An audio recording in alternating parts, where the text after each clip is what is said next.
Bien, hermanos, abramos la palabra de Dios en esta mañana en Éxodo capítulo Muy bien, 20. Éxodo capítulo 20. Vamos a volver a leer desde el versículo 4 al versículo 6. Éxodo capítulo 20. Vamos a leer desde el versículo 4 al versículo 6.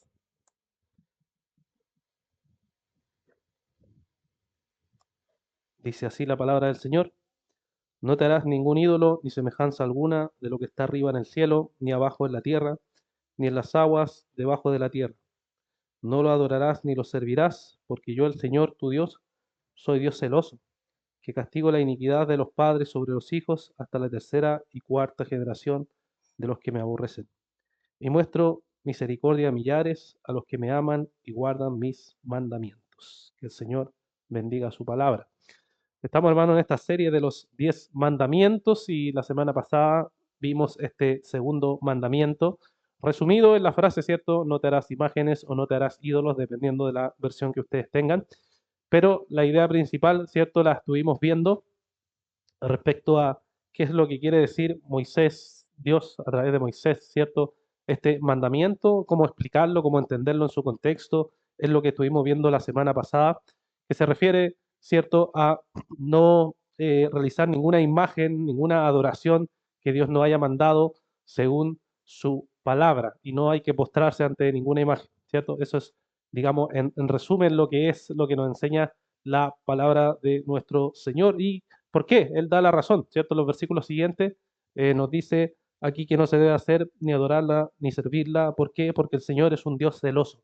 Mismo que se refiere la palabra del Señor con que Dios es celoso, y también vimos que se refiere con que castiga la iniquidad de los padres de la tercera y cuarta generación, y cómo el Señor también castiga, pero también muestra misericordia, nos dice la palabra, a millares que aman y guardan sus mandamientos.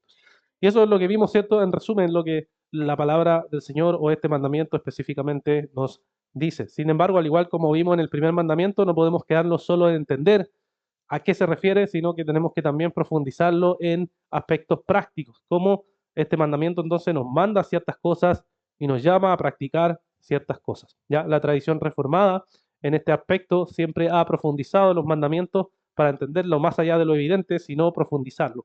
Por ejemplo, el catecismo, ya, y como les dije las otras veces, el catecismo era algo muy común, o sea, un documento de preguntas y respuestas para que los padres, los hijos, ¿cierto?, puedan aprender de la palabra del Señor. El Catecismo Mayor de Westminster, que es un documento presbiteriano, dice, por ejemplo, en la pregunta 108, ¿cuáles son los deberes requeridos del segundo mandamiento? Pregunta, la respuesta es, los deberes requeridos en el segundo mandamiento son recibir, observar y guardar puros y completos todo el culto religioso y las ordenanzas, tales como Dios las instituyó en su palabra, y con especialidad la oración y las acciones de gracia en el nombre de Cristo.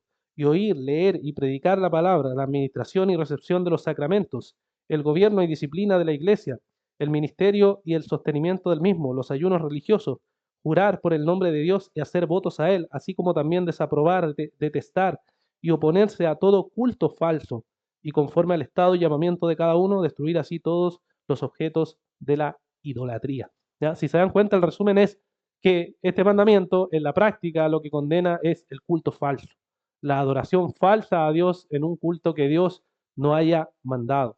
Y los bautistas, por supuesto, siguiendo la tradición reformada, en el catecismo de Hércules Collins, que es un catecismo bautista, hace la misma pregunta. Pregunta 107, ¿cuál es la voluntad de Dios para nosotros en el segundo mandamiento? Respuesta, que de ninguna manera hagamos ninguna imagen de Dios, ni le adoremos de ninguna otra manera que Él no haya ordenado en su palabra. La pregunta 108, ¿no podemos entonces hacer ninguna imagen en absoluto? Respuesta, Dios no puede ni debería ser visiblemente retratado de ninguna manera. Aunque las criaturas pueden ser retratadas, Dios prohíbe hacer o tener imágenes si la intención es adorarlas o servir a Dios a través de ellas. Pregunta 109, ¿por qué no se permiten las imágenes en la iglesia como ayudas de la enseñanza para los indoctos? No, no deben ser tratadas, no se debe tratar de ser más sabio que Dios, dice la respuesta. Él quiere que su pueblo sea instruido por la predicación viva de su palabra, no por ídolos que ni siquiera pueden hablar. O sea, si se dan cuenta, la idea del segundo mandamiento, entonces es No solo lo que pensamos, la Iglesia Católica tiene imágenes, está condenando eso. Sí, pero más que eso, porque dice que lo que tenemos que hacer es tener un culto según lo que la palabra del Señor ha ordenado. Eso es lo que preocupa el segundo mandamiento, que debe adorarse. No solo es la pregunta que debemos adorar, sino cómo debemos adorar. Cómo Dios ha mandado en su palabra que nosotros como cristianos debemos adorar. Y la tradición reformada en ese aspecto respondía, debe adorarse como Dios ha mandado en su palabra que debe adorarse. Entonces el primer principio, mis hermanos, que nos da este mandamiento es el siguiente. Dios ha establecido cómo debemos adorarlo. Dios ha establecido cómo debemos adorarlo. Y el ejemplo típico para ver eso está en Levítico capítulo 10, versículo 1 al 3. Si quieren acompañarme ahí, Levítico capítulo 10, versículo 1 al 3. Dice la palabra del Señor aquí, pero Nabat y Abiú, hijos de Aarón, tomaron sus respectivos incensarios y después de poner fuego en ellos y echar incienso sobre él, ofrecieron delante del Señor fuego extraño, que él no les había ordenado, perdón, y de la presencia del Señor salió fuego que los consumió y murieron delante del Señor. Entonces Moisés dijo a Aarón, esto es lo que el Señor dijo, como santo seré tratado por los que se acercan a mí y en presencia de todo el pueblo seré honrado. Y Aarón guardó silencio. Uno se encuentra con esta historia y dice, oye, pero ¿por qué tan fuerte el castigo, ¿cierto? ¿Por qué tan duro el castigo que el Señor hace ahí por presentar un fuego extraño? Y la respuesta es porque si uno pone atención al contexto de Éxodo y al contexto de Levítico, se va a encontrar que Dios fue extremadamente detallista para mandar. Es impresionante, hermanos, el detalle que el Señor da en el antiguo pacto cómo debía ser adorado. Por ejemplo, Él había mostrado cuál era el diseño que Dios quería que construyera Moisés en Éxodo 25, versículos 8 y 9. Le había dicho, este es el diseño que has visto, este es el que tú tienes que hacer. Y después Dios estableció los materiales, las dimensiones y el diseño del arca del pacto. En Éxodo 25, versículos 10 al 22. Luego Él estableció la mesa de los panes de la proposición. Éxodo 25, versículos 23 al 30. Él determinó el diseño y la madera para hacer el candelabro. Éxodo 25, versículos 31 al 40. Él estableció las cortinas, las cubiertas, las tablas, las columnas del tabernáculo. En Éxodo 25, Éxodo 26, perdón, versículo 1 al 37. Él estableció la construcción y las dimensiones del altar del holocausto. Éxodo 27. Él estableció la vestidura de los sacerdotes. Éxodo 28. Él estableció la consagración de los sacerdotes. Éxodo 29. Él estableció los tipos, circunstancias de los sacrificios. Levítico 1. Él estableció las fiestas religiosas. Levítico capítulo 23. Y así uno podría seguir sumando detalles. Para mostrar, hermanos, que al Señor le importa cómo Él debe ser adorado, porque Él estableció la manera en que Él debe ser adorado. Entonces, cuando Nabat y Abiú presentaron este fuego extraño, no estaban acercándose a Dios según lo que Dios había mandado, según lo que Dios había establecido. Ellos no simplemente se estaban postrando ante un Dios falso, sino que estaban presentando una falsa adoración al Dios verdadero. Y eso está condenado por el Señor. Por eso, mis hermanos, es importante hacer el culto tal como el Señor ha ordenado en su palabra. El problema de introducir algo que Dios no haya mandado es decir, entonces voy a hacer las cosas como yo pienso que debe hacerse y no como Dios ha establecido en su palabra. Por eso el segundo mandamiento no solamente nos dice no fabriquemos imágenes, nos enseña algo mucho más profundo, que es que no debemos adorar a Dios de acuerdo a nuestras propias ideas, sino que debemos adorar a Dios de acuerdo a como Dios ha mandado en su palabra. Ahora es evidente que ahora estamos en el nuevo pacto y esto es del antiguo pacto y alguien diría, bueno, eso es del antiguo pacto. Sí, es cierto, nos movemos, hay dos pactos en la Biblia, antiguo pacto y nuevo pacto. En el antiguo pacto hay ciertas cosas que hoy en día ya no están vigentes, ese es el argumento del libro de Hebreos, ¿cierto? Que eran tipos, que eran sombras y que ahora ya no son la realidad, porque la realidad ahora es Cristo. Cristo es la realidad, que se ha consumado esas cosas que eran tipos, que eran sombras, que apuntaban a algo, que apuntaban a un Salvador, que apuntaban a Jesucristo. Ciertamente es así, pero el principio aún sigue. El principio es el culto debe hacerse según lo que Dios ha mandado en su palabra, no debe hacerse según las cosas que nosotros creemos que tenemos que hacer. Ahora fíjense cómo este principio sigue siendo muy actual. Porque pónganse a pensar, y todos me imagino aquí hemos tenido experiencia en otras iglesias, en donde cuando el culto no está centrado en el Señor y está centrado en los hombres, ¿qué es lo que generalmente pasa? Generalmente pasa que se enfoca en los días especiales que el mundo celebra. Día del Padre, Día de la Madre, Día del Niño, ¿cierto? Incluso hace poco conversaba con un hermano, no sé si a ustedes les pasó, pero hay iglesias donde ahora se viene el 18, entonces el pastor se vestía de guaso con un gorrito y predicaba y tiraba unas payas de arriba, ¿cierto? Y uno decía, bueno, qué bonito, el 18 estamos celebrando como iglesia. Y parece algo inofensivo, incluso hasta algo gracioso. Sin embargo, hermanos, ¿qué estamos haciendo ahí? Estamos transgrediendo el culto que el Señor ha establecido. No estamos haciendo y viviendo el culto como el Señor lo ha mandado. ¿Tiene problema celebrar esas cosas? No, hermano, no es el punto. Usted puede celebrar esas cosas y haga un buen asado el 18, no hay problema, pero no en el culto. No en el culto. Porque el culto Dios lo estableció según como Él estableció en su palabra. Y esto es lo que las iglesias reformadas llaman el principio regulador del culto cristiano, o el principio regulativo del culto cristiano, como quiera llamarlo. El punto es que Dios regula el culto según su palabra. Dios ha establecido en su palabra hacer ciertas cosas y esas cosas son las que deben hacerse en el culto, no otras cosas. Puede parecer inofensivo cantarle feliz cumpleaños a un hermano en medio del culto, pero no es algo inofensivo, porque es poner al hombre en el centro. Es poner la celebración de una persona en el centro, cuando el día domingo lo que celebramos es la resurrección de Jesucristo. Es que Cristo ha resucitado, es que Él debe ser exaltado. Si usted quiere cantar feliz cumpleaños después del culto, hágalo, hermano, no hay problema. Pero el culto no debe ser para eso. El culto en el centro es el Señor. Parece algo inofensivo, como les digo, pero no es algo inofensivo, hermano. Es algo de ir contra lo que el Señor nos ha mandado en su palabra. Pero también tenemos la versión evangélica de esto, ¿no? La versión en donde parece que lo que estamos haciendo sí es un culto, pero no es tan un culto. Por ejemplo, la iglesia donde, ¿cierto?, tenemos unas 2 horas más o menos de música, en donde todo el rato cantan y después, ¿cierto?, se sube un pastor o un hermano a predicar la palabra, dicen no, y son 10 minutos quizás de palabra, y generalmente esa palabra son contar historias y no predicar la palabra del Señor. Y tenemos, ¿cierto?, una especie de concierto, el culto se transforma en una especie de concierto, donde yo no sé si estoy en un concierto, estoy en un culto, porque está todo tan confundido que no entendemos cuando el culto ha sido mandado por el Señor. Entonces, mis hermanos, hay también una versión así, también una versión. Hay que preguntarse, ¿es verdaderamente ese el culto que Dios ha mandado? ¿Vemos en la Biblia realmente que eso es parte de cómo debería adorarse o celebrarse el culto al Señor? ¿Tiene que ver con un orden, algo que Dios ha establecido en su palabra, nos ha revelado? Los evangélicos somos buenos para criticar a la Iglesia Católica, ¿cierto? Y decir, bueno, miren, ellos son paganos, cómo adoran mal al Señor, no siguiendo lo que Dios mandó. Sin embargo, tenemos lo mismo, nuestra propia versión evangélica respecto a cómo adorar al Señor, que no es conforme a la palabra del Señor. Pero no creamos, hermanos, que nosotros estamos libres de eso. Podemos decir, pero aquí nosotros adoramos al Señor tal como lo dice su palabra, en espíritu y en verdad.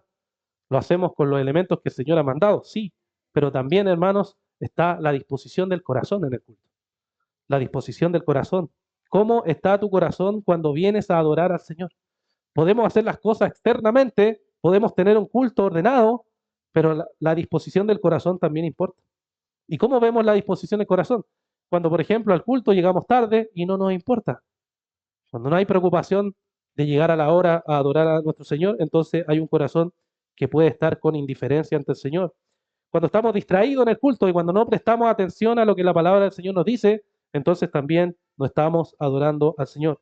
Cuando hablamos durante la predicación y nos enfocamos en conversar, en hablar y no en estudiar y escuchar lo que el Señor nos está trayendo. Cuando cantamos y lo hacemos sin pensar, simplemente repetimos la letra y no estamos pensando en lo que se está diciendo. Cuando oramos sin escuchar, cuando otro está orando y quizá mi mente está en otro lado, no está conectada, no está junto con el que está haciendo la oración.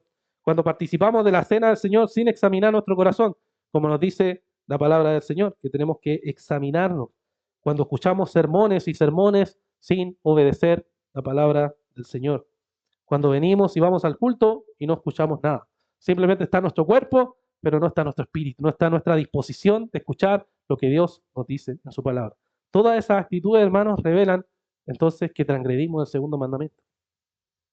Que no estamos adorando a Dios como Dios nos pide que adoremos tal como la palabra del Señor nos dice, con un corazón humilde, quebrantado, con un corazón deseoso de escuchar lo que Dios tiene que decirnos en su palabra. O sea, no solo en la forma, sino también en el fondo del corazón. ¿Cómo está nuestro corazón cuando adoramos al Señor? ¿Cuál es nuestra actitud? ¿Con qué actitud venimos hoy? ¿Con qué actitud estamos ahora sentados escuchando la palabra del Señor? ¿Realmente estamos dispuestos y abiertos a escuchar lo que Dios, o estamos examinando nuestros corazones por medio de la palabra del Señor? Y ese es el principio general, hermano. Dios ha establecido cómo debe adorarse al Señor en el culto. No es a nuestra manera, sino a la manera que Dios ha establecido. Y nuestro corazón debe estar completamente dispuesto a escuchar y a obedecer lo que Dios nos dice a través de su palabra. Ahora, hermanos, la teología reformada ha hecho una distinción que aquí la hemos conversado varias veces, pero ahora con el segundo mandamiento lo recordamos. Están los elementos del culto y están las circunstancias del culto. Los elementos del culto son las cosas que Dios explícitamente ha mandado en su palabra que deben hacerse en un culto. ¿Qué cosas deben hacerse en un culto? Cantar, orar, escuchar la palabra, leer la palabra, la cena del Señor, etc. Esos son los elementos. La circunstancia es, la Biblia dice cuánto tiempo tiene que predicarse. La Biblia dice cuántas canciones deben cantarse. No, no dice. ¿Y qué tenemos que entonces pensar? ¿Cómo regular eso? Nos habla nuestra confesión de la prudencia cristiana y de la luz de la naturaleza. ¿Ya? O sea, en otras palabras, usar la mente, la prudencia, la razón, razonar el tema y darse cuenta que si yo predico ahora frente a ustedes por 3 horas, ciertamente hambre van a tener y los niños sueños van a tener. ¿Es prudente entonces que yo predique 3 horas? No, no tiene sentido. Porque sus mentes se van a ir pronto. Si les cuesta mantener la atención por un rato, imagínense por 3 horas. Difícil. ¿Ya? Entonces, ¿qué hace uno? Piensa en las circunstancias del culto. ¿La Biblia nos dice que tenemos que usar micrófonos o parlantes o un púlpito? No. Es parte de la tradición cristiana hacerlo y lo hacemos porque ayuda a que la palabra del Señor sea predicada y anunciada. Esa es la distinción. Pero entonces los elementos del culto son lo que Dios ha mandado explícitamente en su palabra que tenemos que hacer para adorar al Señor. Por eso es importante el cómo debemos adorar. Debemos adorar según los elementos que el Señor ha mandado. Y por ejemplo, ¿qué ha mandado el Señor? Veamos solo 2 versículos. Hechos 2:42 y Efesios 5:19.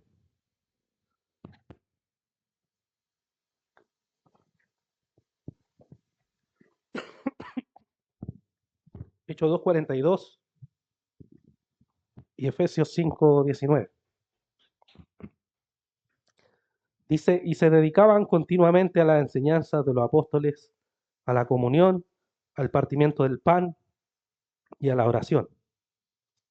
Efesios 5:19 dice, hablen entre ustedes con salmos, himnos y cánticos espirituales, cantando y alabando con su corazón al Señor. Fíjense, acá nos dice entonces algunos elementos del culto, que son la palabra, que son la cena, que son las oraciones, que son el cantar al Señor. Todos esos son elementos que el Señor ha mandado en su palabra. Ha establecido, estas son las cosas que deben hacerse para que esto se llame culto. Para que un culto se llame culto tiene que haber palabra leída, palabra predicada, palabra cantada cuando cantamos, ¿cierto? Palabra manifestada a través de la cena y los elementos de la cena, y oramos al Señor. Todos esos son elementos que el Señor ha mandado en su palabra. Entonces, ¿cómo debemos adorarlo? Según los elementos que el Señor ha mandado en su palabra.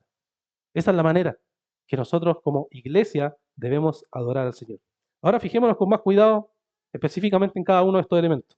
Primero, podemos enfocarnos en lo que nos dice Hechos 2:42, que se dedicaban continuamente a la enseñanza de los apóstoles.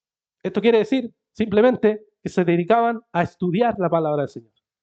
La iglesia no es un circo para divertir a las personas, sino que un lugar donde se expone la palabra del Señor. Un lugar donde los cristianos venimos a escuchar palabras, donde venimos a escuchar lo que Dios nos tiene que decir, donde venimos a ser exhortados por la palabra del Señor. Entonces la pregunta no es tanto, me gustó el sermón, sino es, ¿qué me habló Dios hoy que debo obedecer? ¿Qué me habló hoy Dios que debo obedecer? Los que sabemos de predicación podemos evaluar incluso la predicación, la introducción, la forma de explicar, los ejemplos, hasta cuánto duró un sermón. Pero la pregunta de fondo es, si acaso no olvidamos examinarnos nosotros mismos con la palabra del Señor cuando venimos al culto. ¿A qué venimos al culto? Venimos a escuchar la palabra del Señor. Y si venimos a escuchar la palabra del Señor, traemos nuestra Biblia para abrirla y escuchar lo que se está exponiendo, o nuestros celulares ya más tecnológicos hoy, ¿cierto? O simplemente no, tomamos nota de lo que se dice, tomamos atención de lo que se dice, estamos atentos a escuchar para aprender cosas nuevas que Dios nos dice, para ser confrontados, para ser transformados por la palabra del Señor. Cuando la palabra me confronta algún pecado mío, ¿qué hago ante eso?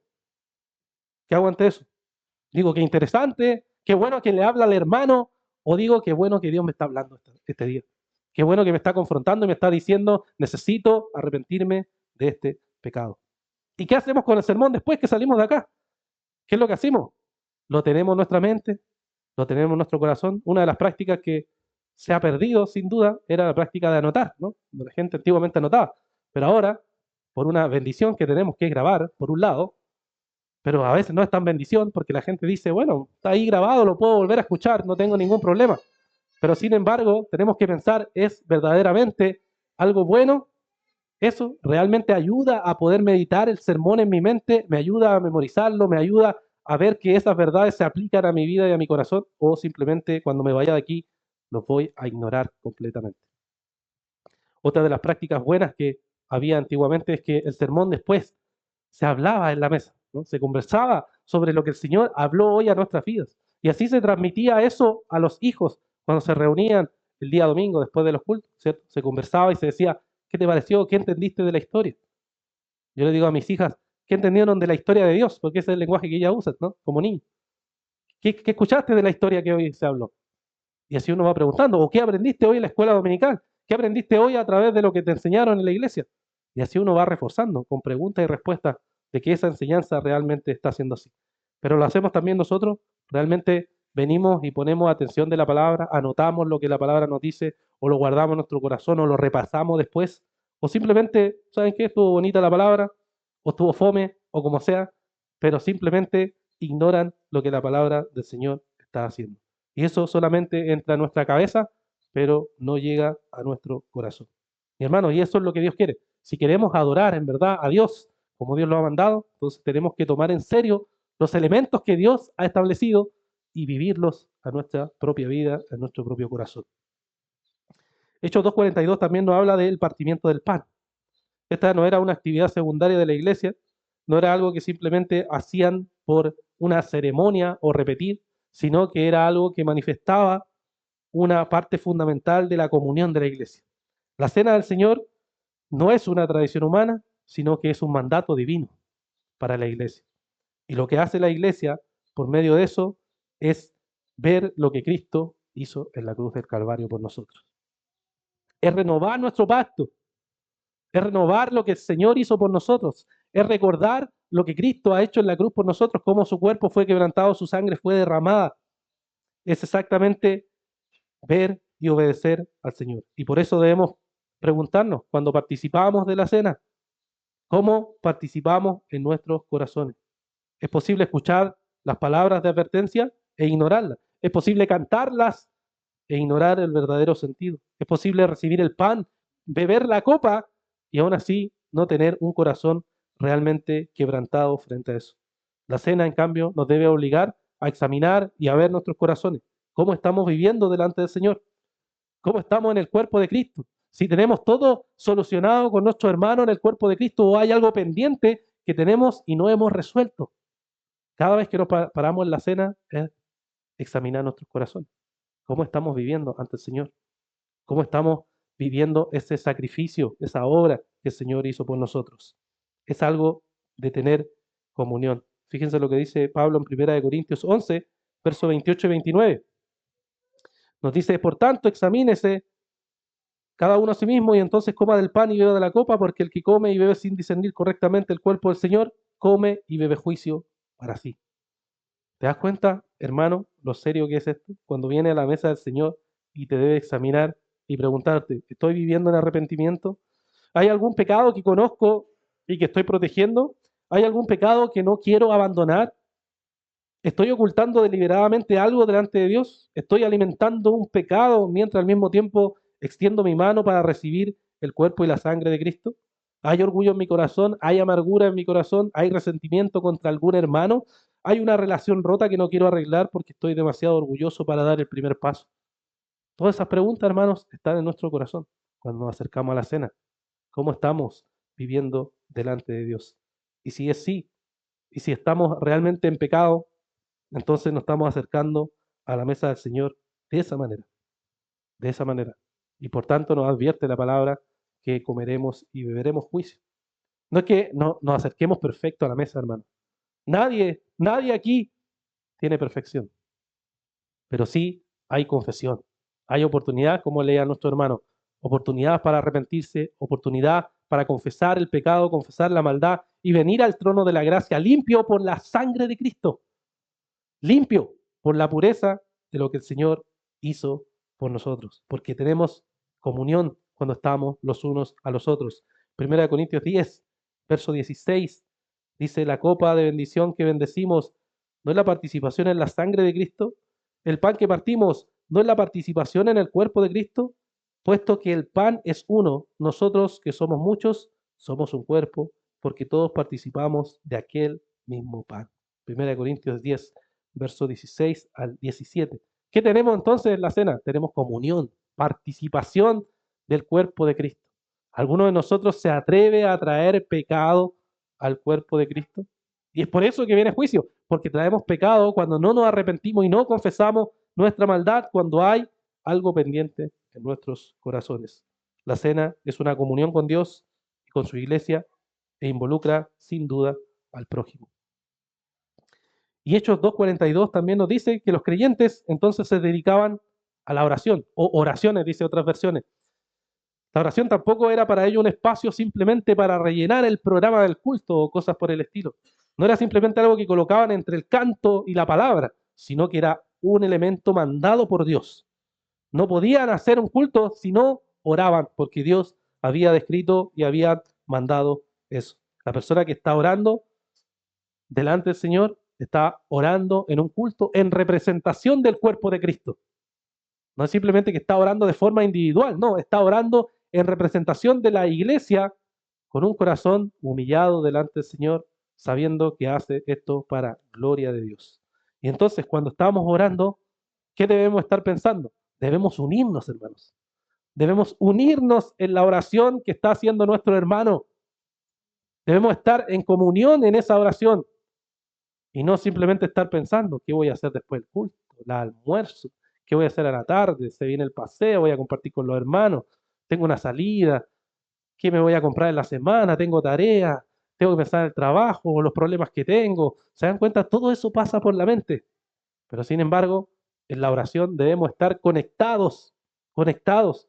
Eso es orar. Si no, ¿por qué al final de la oración usted dice amén? ¿Por qué dice amén? Si su mente no está ahí, ¿por qué dice amén? O sea, está mintiendo delante de Dios. Está pecando porque en verdad no está ahí conectado con la oración, sino que simplemente está actuando mecánicamente, nuevamente, de forma externa. Uno puede estar de forma externa en todas esas cosas. Puede estar aquí de forma externa, pero su mente puede estar lejos. Y lo que Dios nos pide es que estemos entonces orando. Cuando el que está orando ora al Señor, que Dios santifique a nuestra iglesia, tenemos que estar conectados con Él y decir amén. Dios santifica a nuestra iglesia.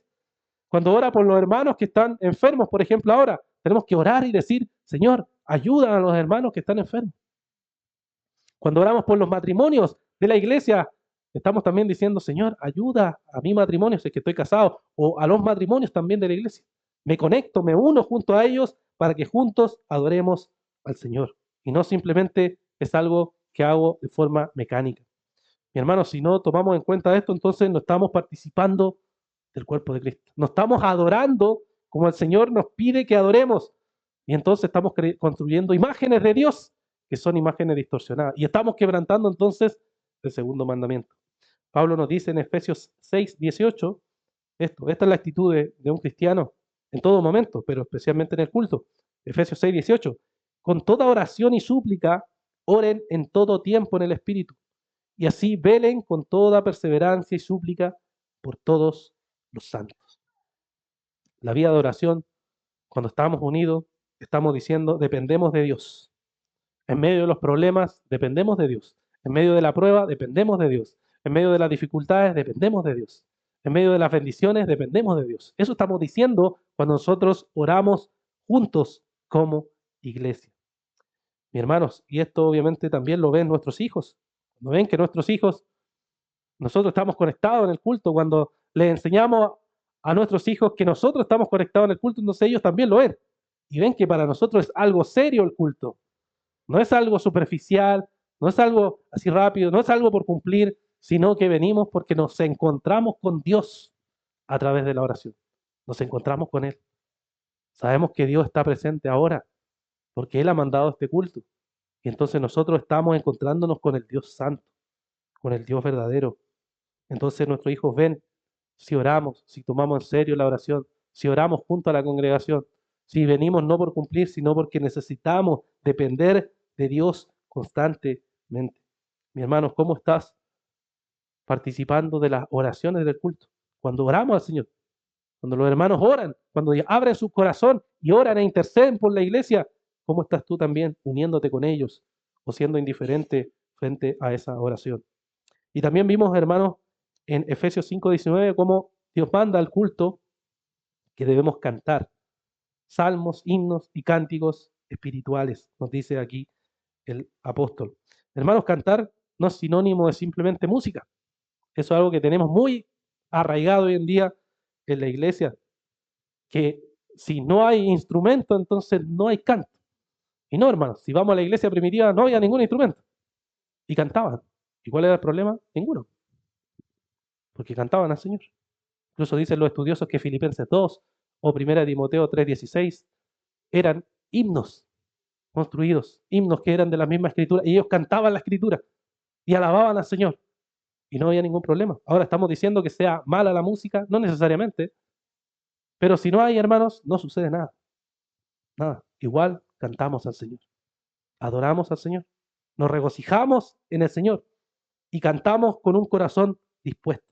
Entonces cuando canto, canto realmente con el corazón, canto porque conozco la canción, canto porque me preocupa más cómo suena la voz, o canto porque Cristo es suficiente, canto por lo que Cristo ha hecho en la cruz, canto porque veo la maravillosa obra de Dios soberana que ha hecho en la salvación.